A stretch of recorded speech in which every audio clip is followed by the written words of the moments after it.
As an editor, you're often provided with logo assets in the form of vector files like .eps or .ai files. Animating a logo inside of After Effects can call for a little bit of preparation to maximize what you can do with those vector files. Here in this movie, we'll examine a few workflow steps when working with Illustrator files in After Effects. So in my project, I have one empty composition, and we'll go ahead and import in a vector file. We'll go ahead, double-click on the project window, and in the exercise files folder, we'll go to Media, Faux Brands, and this guy right here, this kinetecho.ai. And before we import this in, let's go to the options, and you'll notice that we have the option to bring this in as footage, composition, or composition retain layer sizes. Let's go with option 1 for right now. And After Effects brings this piece of artwork in as flattened, essentially. So when we bring this into our composition, you'll notice that we don't have any access to the subcomponents that make up this one layer.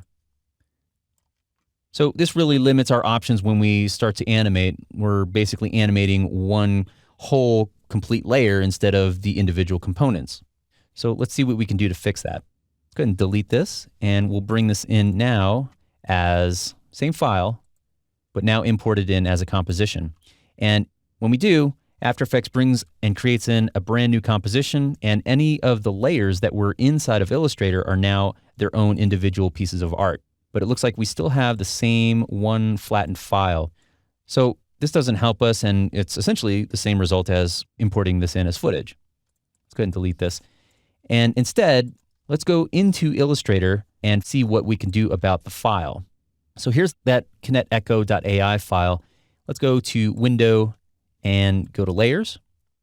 And this is what After Effects is seeing inside this Illustrator file and breaking out and importing in as a composition. It's seeing one layer, even though that one layer has a group, several groups, and the individual pieces of vector art that make up this thing.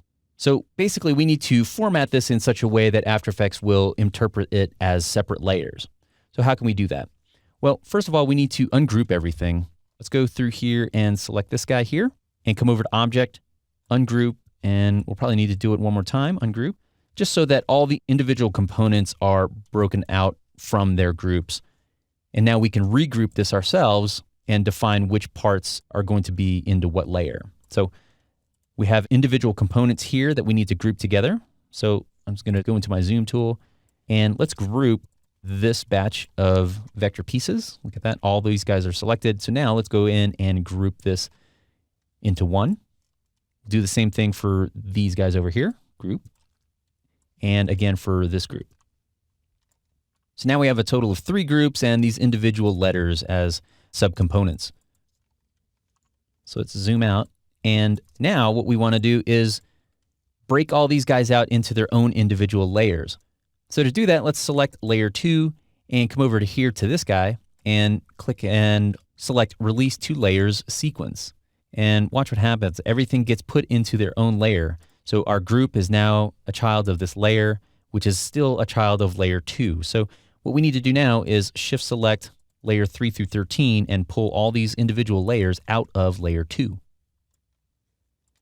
Layer 2 is essentially empty now. We can delete that. And now we can rename everything if we wanted to, and that's going to import into After Effects as renamed. But I'll save you that step, and we'll just now go to File, Save As, and we'll save this as a brand new file called kinetecho_layers, and we'll say Save. Under these options, we can keep pretty much everything as is, and I'll say OK. Now let's hop back into After Effects and import that brand new file that we just created. And under the options box, let's go ahead and say composition instead. And when we say open, After Effects creates that brand new comp, imports in all those individual layers now as separate pieces of artwork. And when we come through here in the composition window, you'll notice that for each layer, the anchor point is dead center in the middle rather than in the individual piece of vector art that we created. So if I solo this layer 2, we see it's the letter C, and when we click on it, there's the anchor point. It's off to the side or off to the middle rather than in the center of the art. So this will become problematic when we start animating this. If I rotate this now, you'll notice that the rotation happens in the center of the composition rather than the center of the layer. So that's one of the drawbacks when importing this in as composition. Let's go ahead and delete that. And now this time, let's take a look at importing with that third option, composition, retain layer sizes. We'll say open. And now inside of our composition, when we select this first layer, take a look at the anchor point and the bounding box. It's around that O letter and around the C letter. So this is great because now we can take our layer N and rotate any of these individual pieces, and it's going to rotate around that piece of artwork rather than the center of the composition. So that's one way we can import and prep our artwork from Illustrator to use inside of After Effects. There is one more method by which we can take Illustrator files and break them up into their subcomponents. Let's go ahead and delete all this, and let's re-import in our original flattened.ai file. And we'll import this in as footage, and we'll say open. It's one layer. We'll bring this into our composition. And After Effects has the option for us to, if we right-click on the layer, we can create shapes from vector layer.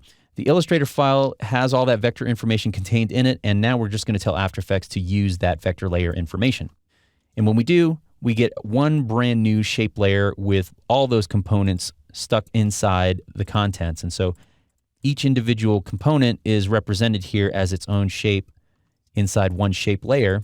And now all the work that we did previously inside of Illustrator can now be done inside of After Effects instead. So let's go ahead and make our selection tool. And now I can click, Shift select all these individual components, and I can group them, Command G.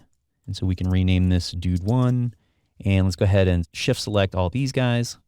There's Dude 2. And so forth. So the nice thing about this is that we can do this work directly inside of After Effects. We don't have to open Illustrator to do that. And we get the bonus of having all the artwork inside of one shape layer instead. So that's a couple methods to preparing your Illustrator artwork for importing into After Effects. There is one other component to all this. Let's go ahead and delete this. And when we turn on our original Illustrator file, let's go ahead and scale this up and take a look at what happens. You'll notice that these edges become really, really soft, and there's a loss of fidelity. It just looks really awful. But they're vector files, you say. Why isn't it looking razor sharp and crisp? Well, After Effects is taking the vector file information and basically converting it into pixels, into bitmap imagery, and then scaling it up. So this is not what we want. We actually want to scale it up first as vector information and then rasterize it. So that's what this button right here does. Continuously rasterize button. Once we click on it, you'll notice that the edges become razor sharp again. And so this order of operations is what this button is switching up basically. It's telling After Effects, scale up the vector information first and then turn it into pixels. So there again, really ratty, really nasty. And there we go with continuously rasterize, making it super, super sharp. There's a number of caveats to working with Illustrator files inside of After Effects, and knowing about how After Effects treats them allows us to work with them much more effectively.